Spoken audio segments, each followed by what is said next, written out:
మేము నిన్న night హరిద్వార్‌లో car book చేసుకున్నాం. అండ్ రూమ్ తీసుకొని నైట్ హరిద్వార్‌లో స్టే చేసినాం. ఇవన్నీ విషయాలు నేను మీకు లాస్ట్ వీడియోలో చూపించిన. బట్ బ్యూటిఫుల్‌గా చేసుకున్నాం మా కేదార్‌నాథ్ ట్రెక్కింగ్ ప్లాన్. మాకు జరిగిన ఒక చిన్న మిస్టేక్ వల్ల మా ప్లాన్ అంతా రివర్స్ అయింది. లిటరల్లీ మాకు టార్చర్‌గా అనిపించింది. అసలు ఏం జరిగిందంటే మేము ట్రావెల్స్ బుక్ చేసుకున్నప్పుడు కార్ డ్రైవర్ మా జర్నీ డీటెయిల్స్ అన్ని మెన్షన్ చేస్తూ ఒక ట్రిప్ కార్డ్ తీసుకోవాలి. ట్రిప్ కార్డ్ అంటే మనం జర్నీ చేసే అన్ని డీటెయిల్స్ అందులో ఉంటాయి. Like passenger details and driver details అన్నీ ఉంటాయి. మనం ఈ కార్లో ఎక్కడెక్కడికి ట్రావెల్ చేస్తున్నాం ఇవన్నీ డీటెయిల్స్ అందులో ఉంటాయి. ఒకవేళ మనకి జర్నీలో ఏమైనా అయితే ఈ డీటెయిల్స్ అనేది చాలా హెల్ప్ చేస్తాయి. ఈ ట్రిప్ కార్డ్ అనేది మన సేఫ్టీ కోసమే. సో ట్రిప్ కార్డ్ చాలా ఇంపార్టెంట్. మనం ఈ ట్రిప్ కార్డ్ రిస్కేజ్ బాటిల్ లో సబ్మిట్ చేయాలి. అప్పుడే మనల్ని ట్రావెల్ చేయడానికి అలౌ చేస్తారు. మేము నిన్న నైట్ లేట్ గా కార్ బుక్ చేసుకోవడం వల్ల డ్రైవర్ కి ట్రిప్ కార్డ్ తీసుకోవడం కుదరలేదు. ఎర్లీ మార్నింగ్ అవడం వల్ల అసలు ఏ షాప్స్ ఓపెన్ లేవు. హరిద్వార్ నుంచి షాప్ చూస్తే లాస్ట్ రిస్కేజ్ లో అయితే షాప్ కనిపించింది. సో షాప్ లో ట్రిప్ కార్డ్ కోసం ట్రై చేస్తుంటే మేము బుక్ చేసుకున్న కార్ కి ట్యాక్స్ పే అవ్వలేదు.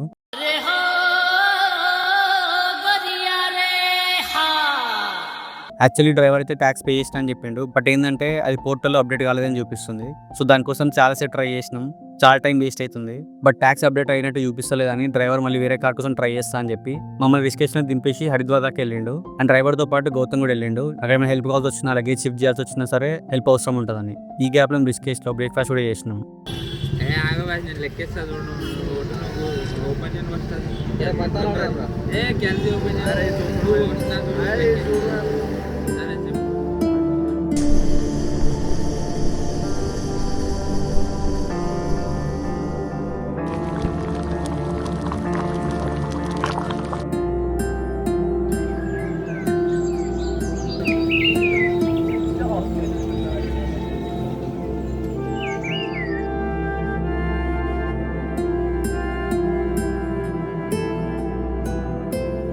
అసలు మేము ఎర్లీ మార్నింగ్ 4కి లేచి ట్రావెల్ స్టార్ట్ చేసిందే కేదార్నాథ్ ట్రెక్కింగ్ డే టైంలో చేయొచ్చని. బట్ మాకు ట్రిప్ కార్డ్ ఇష్యూ వల్ల దగ్గర 4 to 5 అవర్స్ వరకు టైం వేస్ట్ అయింది.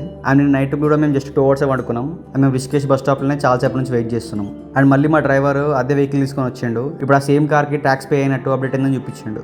ట్రిప్ కార్డ్ అయితే తీసుకొని మళ్ళీ 9:30కి రిషికేష్ నుండి స్టార్ట్ అయినాం. ఇప్పుడు మేము రిషికేష్ నుండి సోంప్రయాగ్కి పోవాలి. ఇక్కడ నుండి సోంప్రయాగ్ 203 kilometers ఉంటుంది అండ్ 5 hours ఆఫ్ జర్నీ. మళ్ళీ సోంప్రయాగ్ వెళ్ళిన తర్వాత అక్కడ నుంచి మళ్ళీ గౌరీకొండకి వెళ్ళాలి. అక్కడ నుండి కేదార్నాథ్ ట్రెక్కింగ్ స్టార్ట్ చేయాలి. అసలు లేట్ అయింది. మళ్ళీ మధ్యలో చెక్ పోస్ట్లు అని అండ్ మా వాళ్ళు మళ్ళీ బ్రేక్స్ అని చాలా టైం వేస్ట్ చేస్తారు. ఈ మూమెంట్లో మా నవీన్ గాని కోపం ఎట్లుండే అంటే దిగకుర్రా కూర్చోర్రీ కూర్చో అమ్మ పడలేదు ఒక్కరు దిగురు అందరు దిగుతారు అమ్మ పనిలేదు ఏం లేదు మీకు. ఇప్పుడు ఆడ వస్తాడు ఇప్పుడు ఎక్కడికి మళ్ళీ 2 నిమిషాలు బొక్క ఒకరు గుర్తొస్తుంది అందరూ ఎందుకు పోతుర్రా అంది. నేను కూడా దిగాలారా? కూర్చోరా అమ్మ కూర్చో.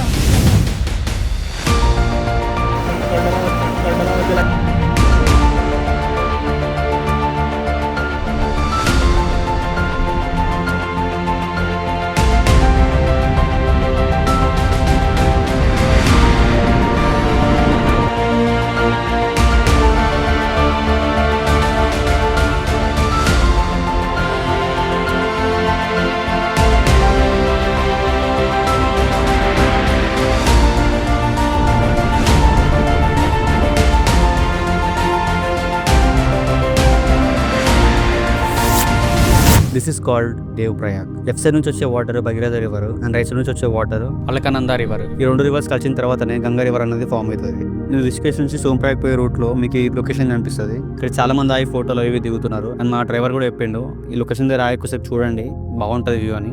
ప్లేస్ అయితే నిజంగా బాగుంది. అంటే ఒకటేమో డార్క్ గ్రీన్ ఇంకోటేమో లైట్ నార్మల్ వాటర్ లాగా 2 rivers మిక్స్ అయ్యి వస్తున్న వాటర్ ఇవి. That is the formation of Ganga river. Background correct గా చూసుకో. అలాగే focus is very important. Focus problem ఉండదు sir. You carry on sir. Ready. Ya fantastic. Oh that's great. Just a minute. Same పండు కోతి లెక్కన ఉన్నవరా.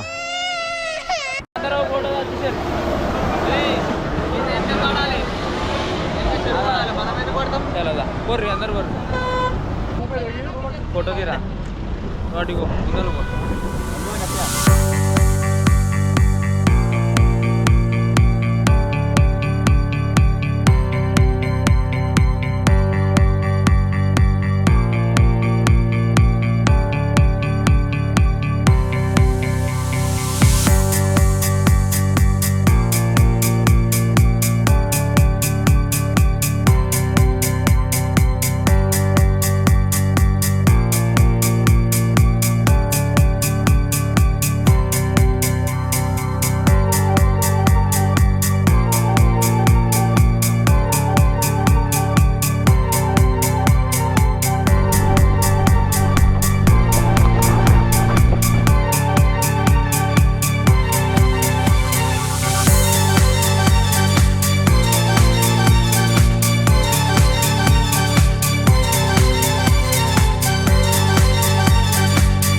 సోన్ప్రయాగ్లో దిగిన తర్వాత గౌరీకుండ్ వరకు మనం మన ఓన్ వెహికల్ జర్నీ చేయలేము. ఓన్లీ అక్కడ టాక్సీస్ మాత్రమే ఉంటాయి. అండ్ మనం గౌరీకుండ్ వరకు ఆ టాక్సీ వెహికల్ అనే పోవాలి. ఎంత అన్నాడు రా?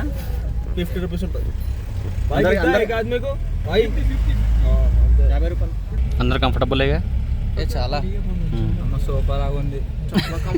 అండ్ మేము వన్స్ గౌరీకుండ్ దిగంగానే మాకు కావాల్సిన స్టిక్స్ కానీ రెయిన్ కోట్స్ కానీ తీసేసుకున్నాము. ట్రెక్కింగ్ చేయడానికి స్టిక్స్ బాగా హెల్ప్ అవుతాయి. అండ్ అట్లనే ట్రెక్కింగ్ చేసేటప్పుడు వర్షం పడ్డా కూడా రెయిన్ కోట్స్ హెల్ప్ అవుతాయి అని. సోన్ప్రయాగ్ నుంచి గౌరీకుండ్ వరకు ట్యాక్సీ వచ్చేసి పర్ హెడ్ 50 రూపీస్. అండ్ మేము గౌరీకుండ్లో స్నానం చేసి కేదార్నాథ్కి ట్రెక్కింగ్ స్టార్ట్ చేయాలి. బట్ మాకైతే ఓపిక అస్సలు లేదు. బికాస్ మేము మధ్యాహ్నం కూడా లంచ్ ఏం చేయలేదు. ఎందుకంటే మాకు ఆల్రెడీ మార్నింగ్ చాలా టైం వేస్ట్ అయింది. ఇక టైం వేస్ట్ చేద్దని చెప్పి ఫాస్ట్ అయితే సోన్ప్రయాగ్కి వచ్చేసినాం. మా బాడీలో మార్నింగ్ 7కి తిన్న మ్యాగీ తప్ప ఇంకేం లేదు. మేము వచ్చేసరికి ఇక్కడ ఈవినింగ్ 5 అవుతుంది. అండ్ ఇక్కడ ఏమైనా హోటల్స్లో లంచ్ చేసి పోదాం అనుకున్నాం. బట్ వెదర్ చూస్తే వర్షం పట్టేట్టుందని. ఒకవేళ వర్షం స్టార్ట్ అయితే గౌరీకుండ్లో కేదార్నాథ్ వే రూట్ని బంద్ చేస్తారు. ఎందుకంటే వర్షంలో ట్రెక్కింగ్ చేయడం కష్టమవుతుంది కాబట్టి. సో ఆ భయంతో లంచ్ ట్రెక్కింగ్ చేసేటప్పుడు చేద్దామని ఫస్ట్ అయితే ట్రెక్కింగ్ స్టార్ట్ చేసినాం.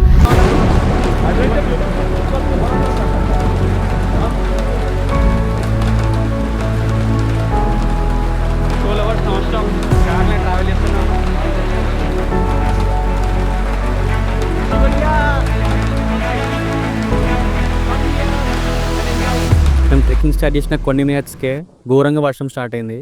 అసలు ఎక్స్పెక్ట్ చేయలేదు వర్షం పడుతుందని. నేను మీకు వీడియో స్టార్టింగ్ చెప్పినా కదా, ఒక చిన్న మిస్టేక్ వల్ల మా ప్లాన్ రివర్స్ అయిందని. ఒకవేళ మాకు రిస్క్ కేసులో మార్నింగ్ టైం వేస్ట్ కాకపోతే మేము ఈ ట్రెక్కింగ్ మధ్యాహ్నం స్టార్ట్ చేస్తుండే అండ్ మిడ్ నైట్ వరకు కేరళకి రీచ్ అయిపోతుండే. బట్ ఆ చిన్న మిస్టేక్ వల్ల మాకు ప్రాపర్గా ఫుడ్ లేదు, మా ప్లాన్ అంతా కూడా రివర్స్ అయిపోయింది అండ్ వర్షంలో జర్నీ చేయాల్సి వస్తుంది. మా బాడీస్ అయితే మెల్లగా అసలు ఇట్లా చక్కెర వచ్చినట్టు అవుతుంది. ఎందుకంటే మేము ఏం తినలేదు. సో ఇక్కడ నాగి తిందాం అనుకున్నా సరే ఇక్కడ మ్యాగీ రోటీ తప్ప ఏం లేదు. కొంచెం ముందుకెళ్ళాక తిందామని చెప్పి ఒక షాప్ దగ్గర అయినాం. ఇక్కడైతే మ్యాగీ అయితే తీసుకున్నాము అండ్ ఈ మ్యాగీ తినేసి మళ్ళీ ట్రెక్కింగ్ స్టార్ట్ చేయాలి.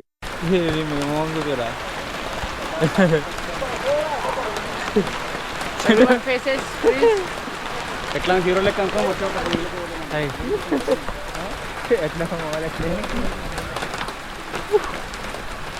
ఏడున్నాం మనం. Full rain.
Laddu ఊదురా.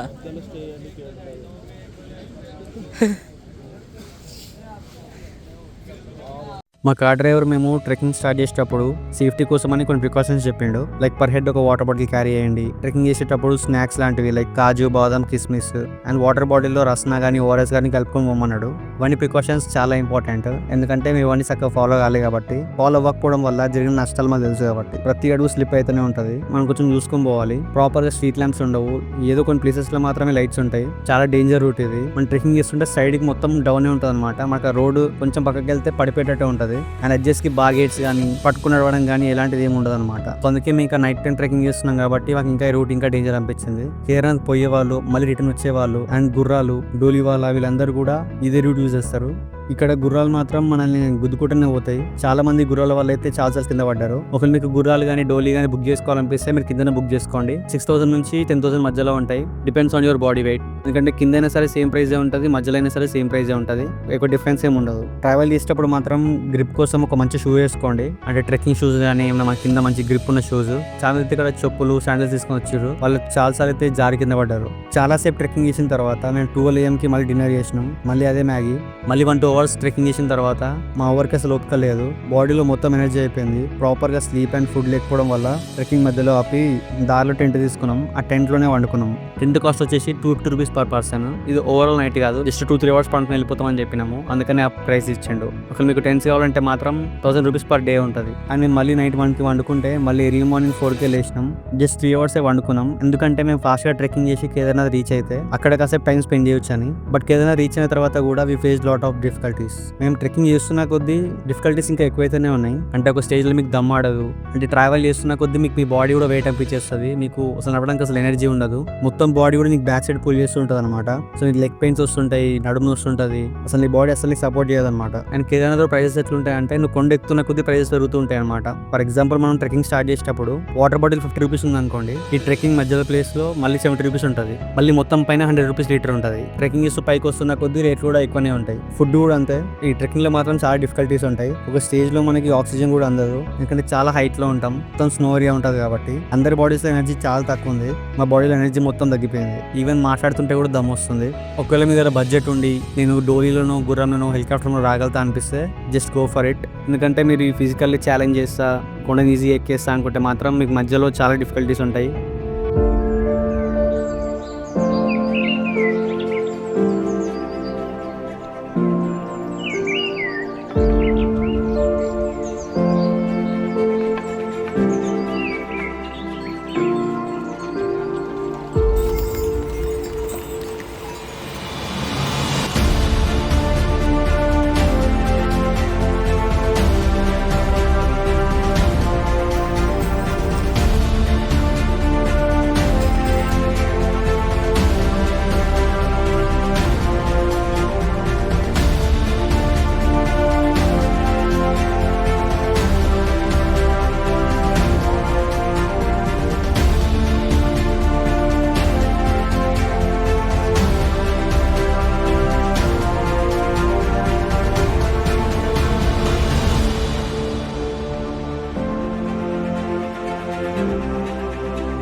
After a long struggle we finally reached Kedarnath. Literally trekking చేసి కేదార్నాథ్ రీచ్ అయిన తర్వాత లైఫ్ ఏదో పీకేసిన అనే ఫీలింగ్ వచ్చింది. చిన్నప్పుడు అందరూ దేవుడు ఎక్కడ ఉంటాడు అంటే అందరూ దేవుడు పైన ఉంటాడని చెప్తారు కదా, మరి ఇంత పైన ఉంటాడు అనుకోలేదు. మా కార్ డ్రైవర్ మేము ఫస్ట్ టైం ట్రెక్కింగ్ చేస్తున్నాం కాబట్టి మాకు మాట చెప్పిండు, ట్రెక్కింగ్ చేసేటప్పుడు మధ్యలో ఒక స్టేజ్ లో ఈ ట్రెక్కింగ్ చేయడం కంటే చనిపోవడం ఇంక ఈజీ ఉంటుంది అన్నాడు. అంటే చనిపోవడం కూడా టార్చర్ ఫీల్ కామని. మేము నిజంగా అంత టార్చర్ ఫీల్ అయినాము. ఇప్పుడైతే కనిపించింది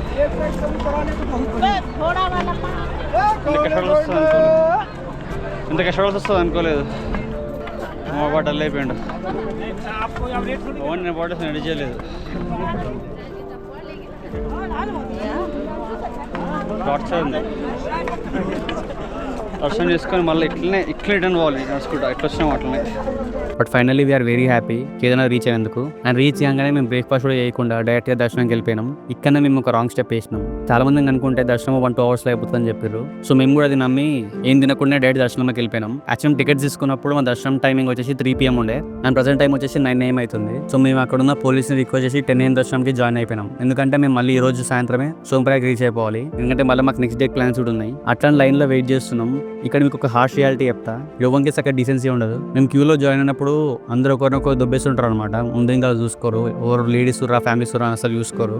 మధ్యలో ఒక చిన్న తొక్కిసలాట కూడా అయింది. అందులో ఒక అమ్మాయి కూడా కింద పడ్డది పాపం. ఆమెకి చాలా దెబ్బలు తాకినాయి అండ్ నాకు కూడా చిన్న చిన్న దెబ్బలు తాకినాయి. అండ్ మాకు వేరే వాళ్ళు కూడా గొడవ అయింది తొక్కిసలాటదా. మేమే నూకేం అనుకుని మా మీద రివర్స్ అయ్యారు. సో ఇవ్వండి సగం చూసుకోవాలన్నమాట ఇక్కడ. అండ్ దర్శనం విషయానికి వస్తే మాత్రం లిటరలీ టార్చర్ అనిపించింది. మేము 3 hours దర్శనం అయిపోతుంది అనుకున్నాం. సో కొద్దిసేపు గుడి దగ్గర కూర్చోవచ్చు అనుకున్నాం. లిటరలీ మేము మార్నింగ్ 9 o'clock దర్శనం పోతే ఈవినింగ్ 4:30కి బయటకు వచ్చినాం. అంటే 7.5 hours దర్శనంలోనే స్ట్రక్ అయినాం. గట్టి చెప్పాలంటే దర్శనం లేని డిస్టెన్స్ ఒక 300 meters కూడా ఉండదు. ఆయన కూడా చాలాసేపు ఆపినారు. ఈ 7 hours అయితే మాకు టార్చర్ అనిపించింది. ఆల్రెడీ మేము 24 kilometers ట్రెక్కింగ్ చేసి వచ్చినాం. కాళ్ళు మాత్రం ఘోరంగా వస్తున్నాయి. ఫుడ్ తినలేదు, సరిగా స్లీప్ లేదు అండ్ మెల్లిమెల్లిగా చలి కూడా పెరుగుతుంది. సో కాళ్ళు వస్తున్నాయి కదా, లైన్ బయటకు వచ్చి కూర్చుందాం అనుకుంటే నీ లైన్లో కూడా వచ్చేస్తాడు. వచ్చేసి మళ్ళీ ప్లేస్ నాదంటాడు అనమాట. అంటే లైన్లో మళ్ళీ నీ ప్లేస్ వెళ్ళిపోతుంది, మళ్ళీ ఫస్ట్ నుంచి స్టార్ట్ చేయాలా. సో మళ్ళీ నువ్వు ఆర్గ్యూమెంట్ చేసుకోవాలి, అందరూ కొట్లాడాలి, ఇదంతా తలకి నొప్పి ఉంటుంది అనమాట. మాకు ఇట్లా ఒక 1-2 times అయింది. మేము ఇట్లా జస్ట్ వాటర్ కోసం బయటకైనా మన ఫుడ్ ఉందేమో చూడడానికి బయటకైనా సరే మా ఫేస్ కూడా వచ్చేస్తుండే, మళ్ళీ జాయిన్ కానీ పోతున్నాయి మమ్మల్ని. అండ్ ఇక్కడ ఏది ఫ్రీగా దొరకదు, ఈవెన్ వాటర్ కూడా ఫ్రీగా దొరకదు అనమాట. ఇక్కడ వాటర్ వచ్చేసి 100 rupees per liter and Maggi వచ్చేసి 80 rupees. ఈ 7 hours మొత్తం మాకు ఇదే జరిగింది. సో మేము తినలేకపోయినాం కూడా. భక్తులకి సర్వీస్ ఉండాలి, ఫాస్ట్ దర్శనం అయిపోవాలని చెప్పి ఎవరు చూసుకోవట్లేరు ఇక్కడ. నాకైతే లిటరల్లీ ఏడుపు ఒకటే తక్కువ. నా లైఫ్లో నేను ఎప్పుడు ఫిజికల్లీ ఇంత స్ట్రగుల్ కాలేదు. మధ్యలో నాకు ఫీవర్ కూడా వచ్చినట్టు అయింది. ఏదో డోలో వేసి మేనేజ్ చేసిన. After lot of struggle Kedarnath దర్శనం అయితే అయ్యింది.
-5 degrees ఉంది టెంపరేచర్.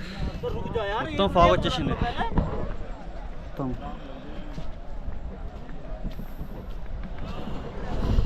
చాలా చల్లగా ఉంది.